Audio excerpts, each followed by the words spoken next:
And we're off. Hi, everyone. Welcome back. Latest episode of the All Dolphins podcast. It's number 541 for this Monday, August 18th, 2025. Joined once again by Chris Perkins, the one, the only Perk from the South Florida Sun Sentinel. Perk, long time. No, it's not been that long. How are you, bud? I'm good, man. I'm good. I'm looking forward to seeing what happens this week against Jacksonville. Final preseason game, final joint practice. I'm excited. Yeah, I'm excited that this is the final preseason game. I hear you. I don't know about you. Every year the preseason starts and the first quarter is like, oh, cool, football's back and all that. Right. And by 7 minutes left in the second quarter, it's like, how many quarters do we have left before the preseason's over? I know. Exactly. We're going to talk a little bit preseason game against the Detroit Lions because I've not spoken to Perk since before that game since before that game. Yep. And we'll talk about a busy Monday at Miami Dolphin headquarters where the Dolphins didn't practice, but Mike McDaniel had a Zoom media session. And there was some news as well involving Matthew Judon and Xavien Howard and Ethan Bonner and maybe others. Before we get into all of this, please reminder to please subscribe, share, all that good stuff. Check out Perk's written content at sunsentinel.com. Check out mine and that of the staff at Miami Dolphins on SI at Miami Dolphins on SI.com. So without further ado, let's get into it. In case you're wondering, what's that shirt I'm wearing? It's not like my usual hoodies. This is a shirt that's going to say, there you go. There you go. Poutine. It's like I Maple Leaf poutine, right? I Canadian poutine. Is that what it said? Well, I made Maple poutine. There you go. Right. And story behind that, as I was telling Perk, is I went to Disney with the family a couple of Januaries ago and was stupid enough, because I tend to do stupid things, to wear a long sleeve shirt, and it was hot. And so I had to change the tire and wound up buying this particular T-shirt. So anyway, if you've never heard of poutine, it's French fries with gravy and cheese curds. Excellent. It's really, really good, extraordinarily filling. Not exactly great if you're on a low carb or low cal eating regimen, but it's very, very tasty. So The big news on this Monday, the Dolphins worked out Matthew Judon, 4-time Pro Bowler, I want to say, formerly of the New England Patriots, where he made his money basically. That was a big news. And of course, the other big news was cornerback Xavien Howard signing with the Indianapolis Colts. It has now become official as we're taping this late in the afternoon. Bigger story of the two, Perk, is what? Judon, definitely. And really, we'll get to Devon Achane and his calf injury. Calf injuries are very, very troubling. But Judon, I wonder why.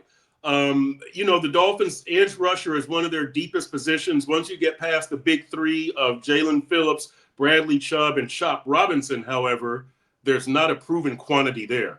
And, and so you're left with Quentin Bell. I shouldn't say left with. You have Quentin Bell, you have Grayson Murphy, you have Derek McClendon, and Cameron Good. And I was saying that I would have kept 6 of them. They'll probably keep 5. But I was saying I would have kept 6. I mean, and as you pointed out, and I heard you saying on Joe Rose, Cameron Good, because of his special teams contribution, is pretty much on. I think Quentin Bell is probably the most complete of them.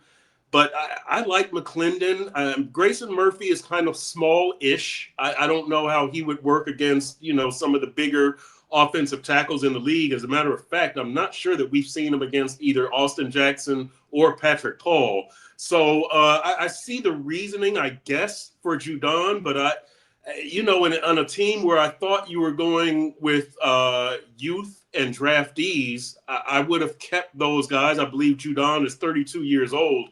So I guess I might have answered the why, but I'm still wondering why. Well, what does a 32-year-old have left? Okay, and let me answer this because I put this out on social media earlier today after the news broke. And Mike McDaniel, during his Zoom media session, basically was saying the Dolphins are just doing their due diligence. But obviously, we are really going to think that that Matthew Judon, 32 years old, whatever, with his track record, is going to go do a visit to say, hi, guys, to meet a team to be kept in the loop for further down the line. So my three thoughts were, because I had the same question. Why? Okay, number one, Jalen Phillips, and we forgot to ask you about Jalen Phillips. Oh no, we did ask a question: is there an injury to any of the three main edge defenders that's of enough concern that you might want to bring in Matthew Judon? Mike McDaniel said no. One of my posts in social media was like, Jalen Phillips hasn't practiced since the joint practice in Chicago. So I was like, is there something there? That's number one. Number two, the other part of it is the media often gets guilty of overreacting to training, and I'm going to be the downer here. Sorry, overreacting to certain training camp performances, preseason accomplishments, and I think maybe the Dolphins don't think as highly as a lot of fans or certain media members seem to think of McClendon, Grayson Murphy, those two.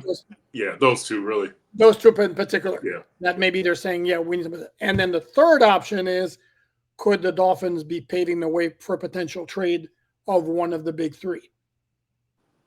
Oh, wow. Yeah. Of the big three. Chubb, right? Well, I looked at his contract. It's a nasty cap hit for the Dolphins if they do trade him. So that's rough. And if I'm going to be honest, Bradley Chubb has not had what I would call a particularly impressive camp, if I'm going to be honest about it. I would agree in that we noticed that knee brace got bigger as camp went on. It went from tape to a kind of a smallish, maybe not a sleeve, but a brace to a bigger brace. Just an observation. No, correct. And then Jalen Phillips again has got the massive injury history. Sorry, Jalen, that's the facts. And he's making $13.3 million unsigned for 2026. Right. And Chop Robinson is the one who would have the most value for a team trading for one of those guys. But he's the one the Dolphins least likely, or they're least likely to trade or should trade, because again, he represents the future and he's young and you got him on his rookie contract. So but overall, yeah, that was weird to me. Do you think there's a chance they keep 6 edge rushers, or is it definitely 5 in your mind? But here's the other part of it is I lean very strongly towards 5, because again, if you keep 6, something else has to give somewhere else. Right. And my thing is, if you keep 6 and Judon is the 6th and you keep the big 3, I mean, how many of those guys do you need? I mean, like the older, I don't want to say injury prone, but Matthew Judon's got some injuries in his history as well. So why the need? Well, because I would say because Good and Quentin Bell have special teams value, and maybe your special teams coach Craig Aukerman has a small voice. He wouldn't have a major voice in this. Maybe he has a small voice, but that's kind of a reach, though. I think that's kind of a reach. I think you would keep 6 for scrimmage purposes more than special teams purposes, I think. Yeah, and the other part of it, too, is I don't know what conversations you have with Matthew Judon, but why would Judon want to come to a team where he's going to be pass rusher number 4? Right. If that were the case. Or does he think he can jump some other guys? So, I don't know. It was very interesting. We'll see if that leads to anything. I know some of the earlier reports were he's visiting and he's expected to sign. McDaniel did not suggest that a signing was imminent. He just said he was visiting. We're doing our due diligence, basically. So, okay. The other part I want to get through with the Xavien Howard conversation before we discuss the injuries, because that was interesting. And because if we're going to be honest about it, if Xavien Howard right now is anywhere near peak Xavien Howard, and that's a big question, obviously, he's better than anybody on the Dolphins roster right now at cornerback. Agree? Disagree? No, I 100% agree. But when we last saw X, where is he? And after the time off, has he gotten any better? And obviously X's body of work is better than any of these cornerbacks on the roster. Storm Duck is your number 1 corner right now, and so his body of work is better. But what X came into this is his 8th season, right? He was 2016 draftee. So this 10th season. Oh, this is 10. Oh, yeah, this is 2025. I was thinking 2024. Right. Okay, 10 Can't, season. All can't right. get good hosts, good guests or co-hosts these days. I'm telling You're you, going to just edit that out. Edit that out. so, so that's right, exactly. So this is 10th season, as I was saying. And yeah, you just wonder, what does he have to offer? But I think there's more there than just wanting to sign X. They have insight into Xavien Howard, and so yeah, I think that's kind of the factor of them staying away, because I would think that Chris Greer, the man who drafted X, would love to be proven correct, and this guy still has value, but they have more insight into X than we do. So I'll trust the Dolphins on this one. Yeah, and here's the thing: is I'm going to double check it right now. The sad part about the whole thing is X actually still costing him a lot of money this year against the cap. He actually is the highest number of dead money at $15.7 million, more than Jalen Ramsey's $15 million, and it's not money that they're paying him now because it's money they've already paid. However, it's room that's taken up against the cap. Yes, it means something. And here's the thing: by all accounts, I don't recall, or I'm not aware of Xavien even having a workout or a visit with the Dolphins at any point in 2025. And yeah, you wonder, was a bit boom, was a bridge burned there at some point at the time of his departure? Remember, he was released for salary cap purposes in 2024. Also, remember before that, he had his contract renegotiated when he had, let's call it what it is, he was kind of holding in. Then had an ankle injury. This was Brian Flores was the head coach. They gave him a new contract, which included promise to revisit the contract, renegotiate the contract again the following spring. So maybe the Dolphins decided after the fact, all of that, we're good. Thank you, X.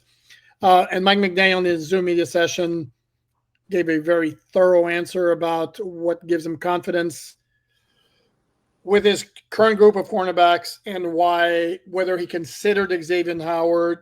And to my point of me not being aware of any visit or workout, he said that they considered everything and all that, and not necessarily the nameplate in the lockers doesn't necessarily mean he's a better player. We evaluate these guys on a daily basis, and we're going by what we're seeing, including certain things that you guys can't or not able to report on. Yeah.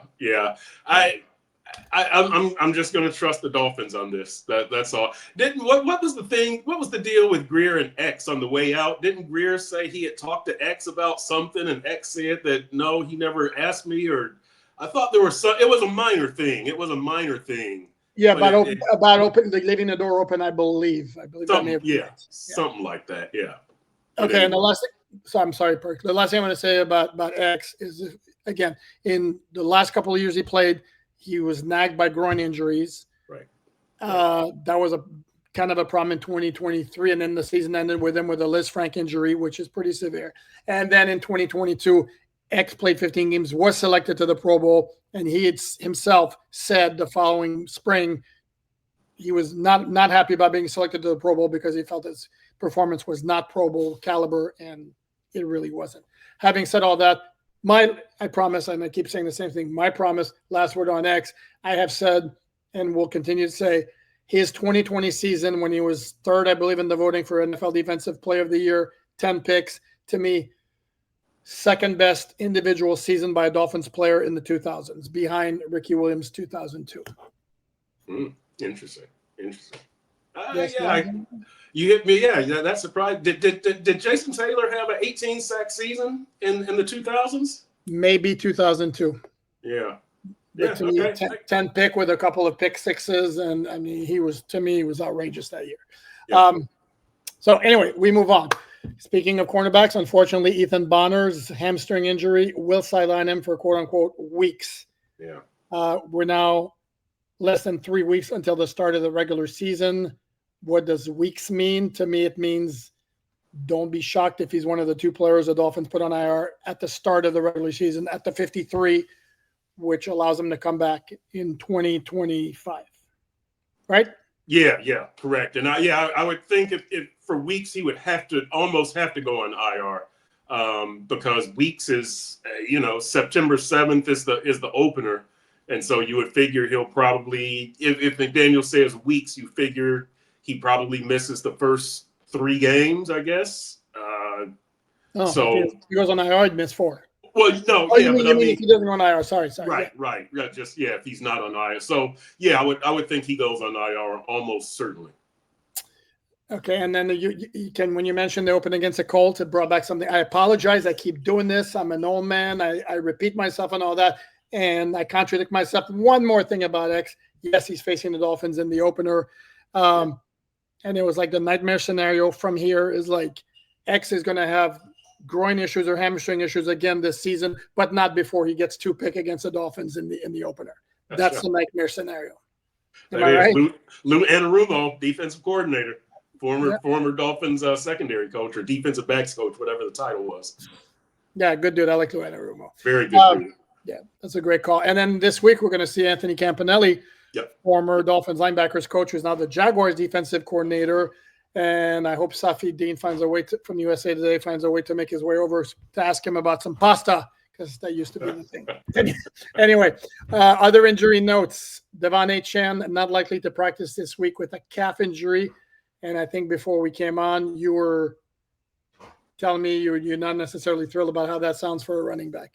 No, calf injuries are, those are things that linger, and you can't rush somebody back from a calf injury. And so I like the Dolphins' approach. They sound like they're being very cautious. It sounds like they're very aware of kind of the I guess tendency for the calf injury to flare back up if you don't put it out, completely. So it sounds like they're going to be very, very careful about this injury. But man, especially with a speed guy like Achane, I hope this doesn't linger into that Colts game.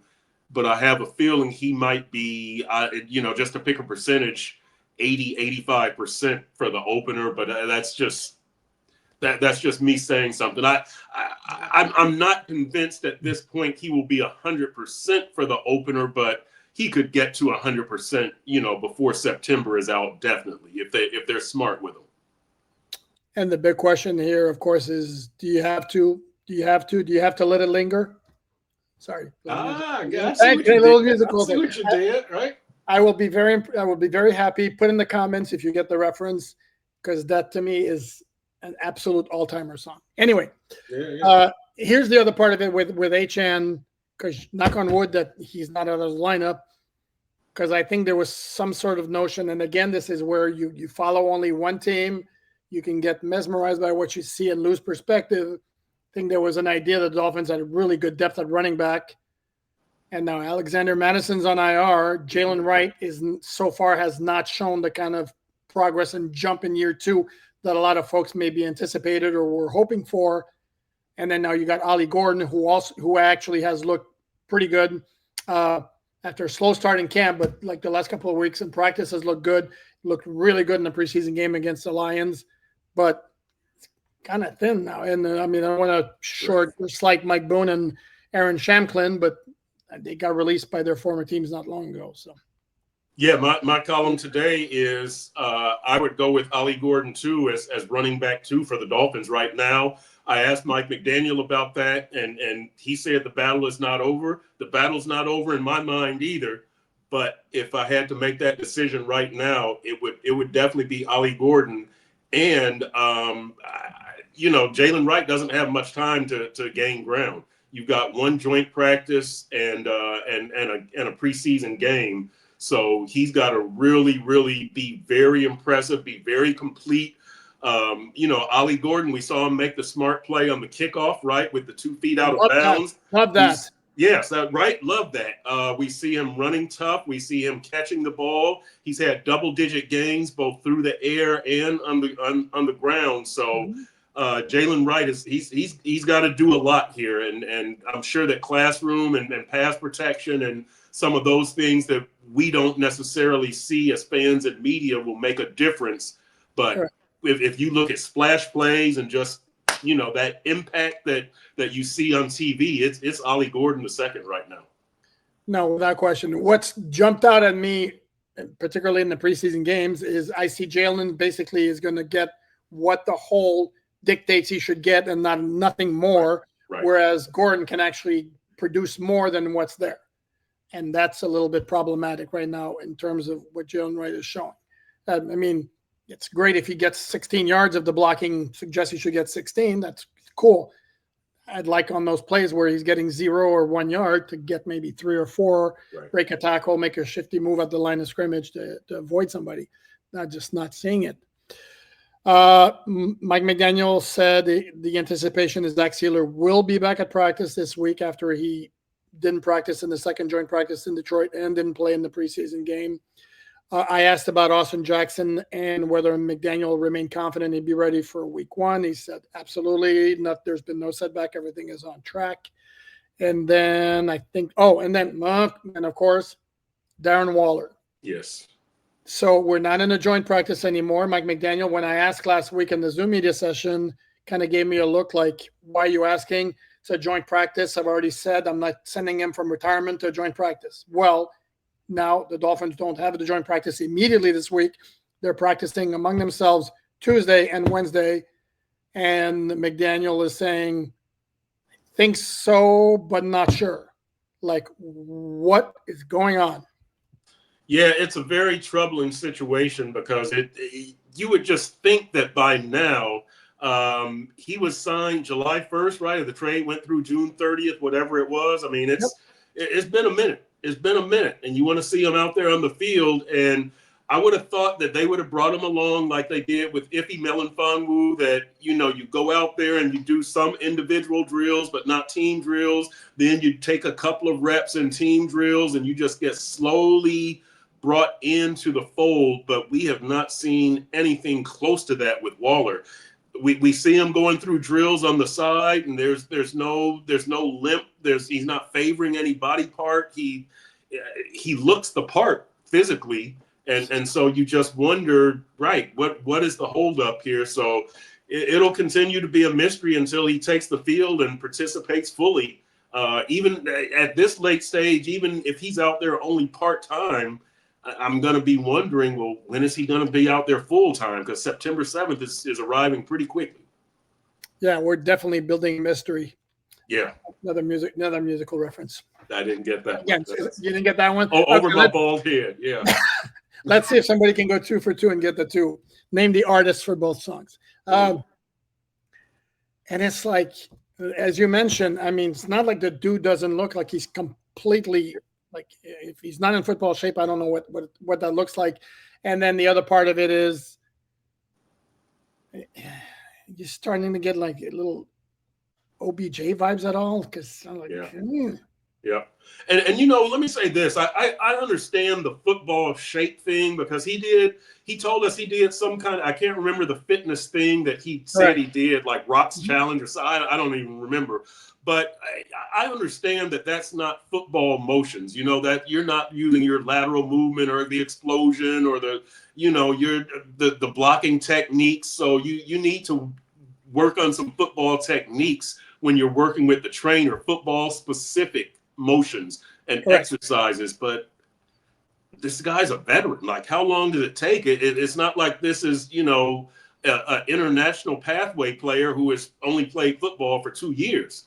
This guy's been playing football his entire life. So it really makes you wonder at a high level in the NFL. And so it just makes you wonder what in the world's going on here.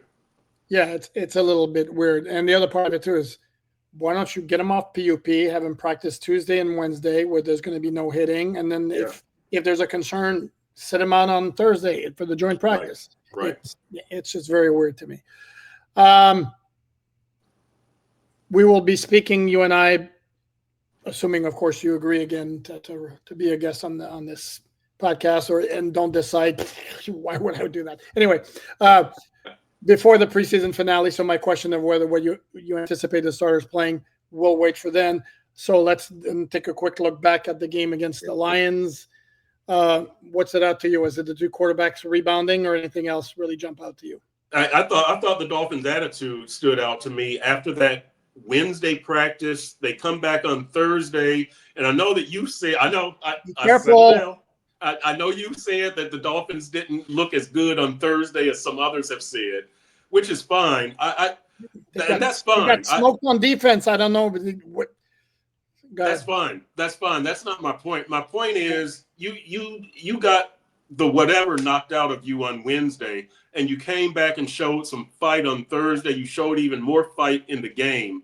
And so I like that. The Ethan Robinson interception, that's obviously a big play to end the game. Those guys are driving to tie it up on you, and you're on your heels, and you get a big play. So I thought they showed a lot of fight, and it's I'm not going to say that it was the level of fight you need to win a playoff game, which to me should be the measure of success for the season. But among your backups, I thought your backups did a very good job against Detroit's backups. And I thought that showed something. I'm going to give Mike McDaniel and the coaching staff credit for not being too hard on the players, not being too soft on the players. I'll give the players themselves most of the credit because they're the ones who are out there and showed the fight. So that was the number one thing. But to your point, the quarterbacks, heck yeah, almost pretty much night and day, right? I mean, both of those dudes looked lost against Chicago, and both of them looked like they were very aware and very into it against Detroit. There were still a couple of passes that both of them would like to have back, but command of the offense and comfort, footwork, decisiveness in finding the receivers, I thought was hugely improved. I wanted to ask Mike McDaniel today what he saw out of the offensive tackles and Keon Smith in particular against Detroit. Yes, that's the face that I would have made because I was not while asking the question to Mike, but Exactly. overall. But I was not impressed by Yeah, them. no. And so I think the offensive line has some work to do, but we talked about Ollie Gordon II. Theo Weiss Jr. showed me some good stuff, although he's not going to make the roster, but he showed me some good stuff. D. Eskridge showed me some good stuff. He's a guy who I think is now on the roster. Let's see what happens, these last few days, but I think Yeah. he's on the roster. The cornerbacks, I'm still looking. I'm still looking to see somebody to raise their hand and say, I'm ready to make a move. I thought it was interesting that Mike Hilton did not play, so I guess that maybe means he's on the roster. But those other spots, I didn't see a whole lot out of those corners. Storm Duck, he's on. He's a starter. He's the best. Ethan Bonner, I thought needed to have a good showing, but he's on at this point. Even with the hamstring injury, he's on at this point. But guys like Jack Jones and Jason Marshall Jr., I see them flash, but yeah, they're very inconsistent. So those are, and then I thought the front seven made a respectable showing also that they continue to make plays. Biggers, Jordan Phillips, Matt Dickerson, Willie Gay. I think KJ Britt was a little quiet. Grayson Murphy. Some of those guys flashed. So I thought the front seven did a good job also. Yeah, and you know what? And in retrospect, going on your assumption that Mike Hilton has a teammate because he didn't play, and this is where we dropped the ball as a collective media group. We should have asked and confirmed with Mike Hilton whether that was a pure DNP coach's decision or whether he was nursing something. Maybe he tweaked something in practice on Thursday, and we just don't know. So, we kind of ran out of time, and then I actually Mike kind of filibustered, especially on that cornerback question. Gee whiz, he went on for like 8 minutes. 4-minute answer, literally 4-minute answer. It was, yeah. But I also thought I saw DaQuan Jackson go down on a kickoff where he was a little woozy, and I don't think he played from scrimmage after that. But with all due respect to DaQuan, that was so far down the list that I raised my hand for a second round of questions where I was going to ask about offensive tackle, and then I took my hand down on the Zoom call because I could tell there was no way I was going to get a second question in. It was going so long. Correct. But yeah, Mike Hilton, that would have been a good one to ask about for us. Yeah, and I'm going to push back here again, Sukin, and you're not the only one who's done it. It's a narrative all over the place, and I may be the only one who thinks it's completely overblown. this notion of the Dolphins responding to the physicality, because the only time I saw that being an issue was the joint practice against the Bears, and it was basically an issue of the Bears came out to hit the Dolphins in the mouth, basically, for like God, I hate that expression, but there it goes. I said it anyway. But that's what they did, and they were very physical. Whereas the Dolphins, again, were more about, like it's a practice. We're going to do like a practice, like McDaniel told us it was supposed to be before practice. The Wednesday practice, again, I was focused on the Dolphin offense. It wasn't like the Lions were like thumping them all over the place. First of all, it was a lot of flags. It was drop passes. It was receivers who couldn't get open. It was the offensive line not clearing any holes, creating any movement in the running game. So to me, it wasn't an issue of that. And on the other side of the field, the Dolphin defense just couldn't cover Amon-Ra St. Brown, among others. And then on Thursday, I watched the Dolphins defense. By all accounts, the offense was much, much, much better. It's a few touchdowns. And was it that they got more physical or they just executed better? And then on the defense, they got spanked again. I'm sorry. But this is one against ones. When you got to the game, we wasn't the ones because neither team played their starters, and the Dolphins' backups were better than the Lions' backups. So I don't know if I necessarily buy this whole notion of the Dolphins responded to the physicality of it. To me, they just practice a lot better. And I was going to say something else, responding to what you said, and I totally forgot. So this. Well, let me add this very quickly from the game. I thought there were snapshots of Hayden Rucci and Chris Myrick providing some good blocks in the absence of Alec Ingold. They aren't going to, when Ingold gets back, their playing time gets reduced greatly. But but I thought that in spots they showed some good blocks. They did a good job in spots. Yeah, there was one really nice block by one of the tight ends, and I couldn't make out who it was, and don't think it was Tanner Connor, and I couldn't make out whether it was Myrick or Rucci, but it was like really, really good block. Pardon me. I think that's going to wrap it up. I can't think of anything else to add. Do you have anything else to add before we wrap this bad boy up? Oh, X has been in the league for 10 years. This is his 10th year. That's all I want to say. Very good. I like that. That reminds me, was it the around the horn where at the end it goes like, this is the corrections where people right.